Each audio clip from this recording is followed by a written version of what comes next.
What's up, Instagram? What up, YouTube? It's your boy, Him Never Them, and I want to welcome y'all to my special at the Raven Tower. You know, it's going down. It's gonna be a night of live performances. We're gonna do a little bit of vlogging. I mean, shit, this is a nice venue. I'm here pretty early though, so we still waiting on people to show up. So let me just show y'all a little entrance right quick so y'all know that this is a big major production for your boy Him. Raven Tower been around a minute. They've been doing some major construction been around. Real mixed crowd that you'll see throughout the show. Right here is pretty much like a separate venue area. Also in front of them. Also up there. Hopefully I can get my performance to be up there. But they have just begun construction. That's why I still got like, you know what I'm saying, stuff blocked off on it. But yeah, man, we here at the Raven Tower. I'm here to make you motherfuckers laugh, man.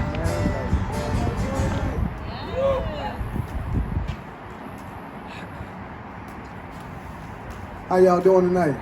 Excellent. Alright, so I'm gonna be headlining tonight. My name is Him Never Them. I'm a comedian, you hear me? So I'm here to make people laugh. I don't think I need the stool, you know, I don't need to sit down or anything, you know what I mean? So I'm gonna go ahead and pull this off of here. How many of y'all grew up poor? Woo! Can I get a scream if you grew up poor? Hey! Alright. I don't think that, you know, I don't want to be too happy about it, but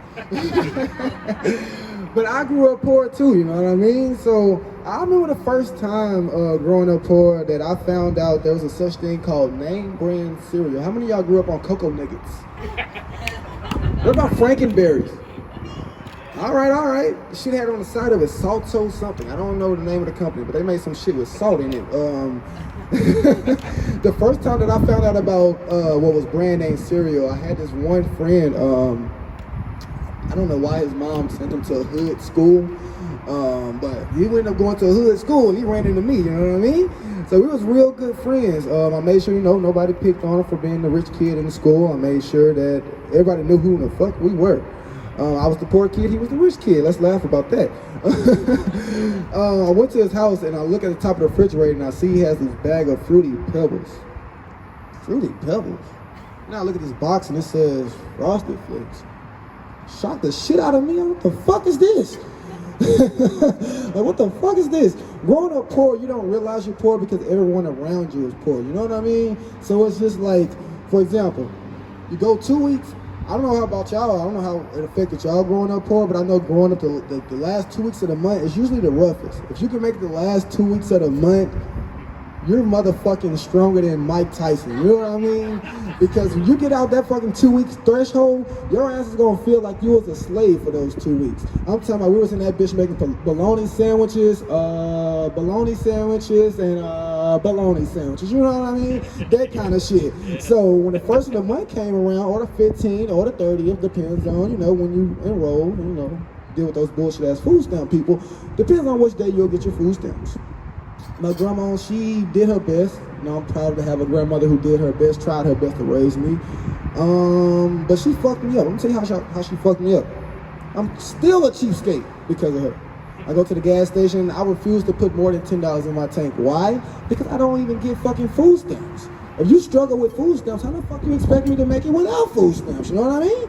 So, so growing up these days and looking back at how these kids are being raised, they're being raised a lot different. How many of you guys went outside and had to be back inside before the street lights came on? Can I get a woo woo? All right. So if you had to be back in before the street lights come on and you grew up poor, that shit was torture. Why? Because you don't even know if your lights are going to be on the whole night. You know what I mean? I remember one time I had to celebrate my fucking birthday and the fucking power went out. Imagine singing happy birthday with no power. It's hard to imagine because guess what? I didn't do that either. Growing up and my fucking power went out, we ended up celebrating my birthday that year in the car. Imagine everybody crammed up in this mini Dodge Caravan just to light some fucking candles using a cigarette lighter. Imagine that. You got this crush on this one female, she comes over for the first time and you're lighting a fucking candle with a fucking cigarette lighter. That was embarrassing. That was pretty much embarrassing. But the most embarrassing moment that I had growing up poor had to be the fact that my best friend was pretty much my shoe. And the reason why my shoe was my best friend, that bitch had a mouth on it.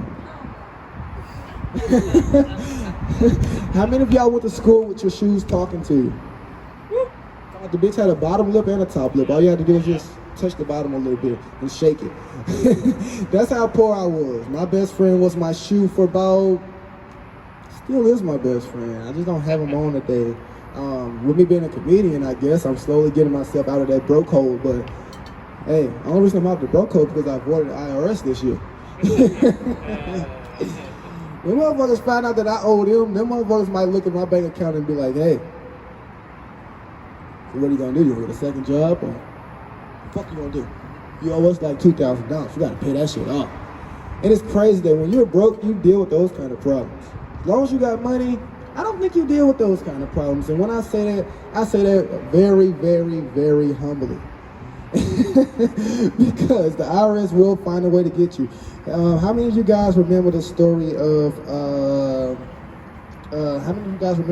Red Fox? Deal with the IRS?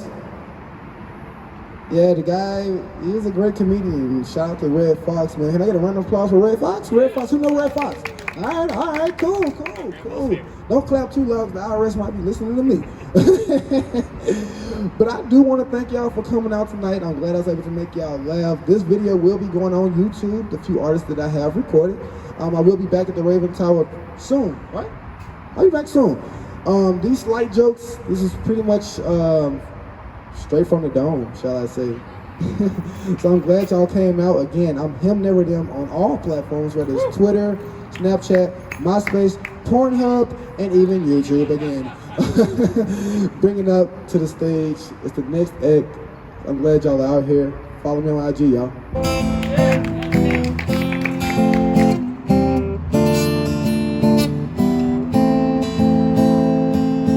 Just a little rush there to feel dizzy, to derail the mind of me. Just a little hush there, my veins are busy, but my heart's in atrophy. Anyway, distracting today, adding shadows to the walls of the cave. You and I nursing on a poison that never stung. Our teeth and lungs are lined with the scum of death. Somewhere through this death and guns, we are dead, we are numb. Oh yeah. 669. All right, brother. Get my card. Oh shit. Y'all take food stamps? Y'all don't take food stamps? Oh. I'm saying though, like, I got food stamps. I'll pay for it, I got you. All right, brother. I'm just fucking with you, bro. I'll pay for it, bro. Hey, you a real brother. Hey, I just finished doing my comedy show, man. You gotta fuck with me on Instagram, brother. Oh, yeah, I know. I'm him, never them, on all platforms. Oh, for real? Hell yeah. I appreciate that, bro.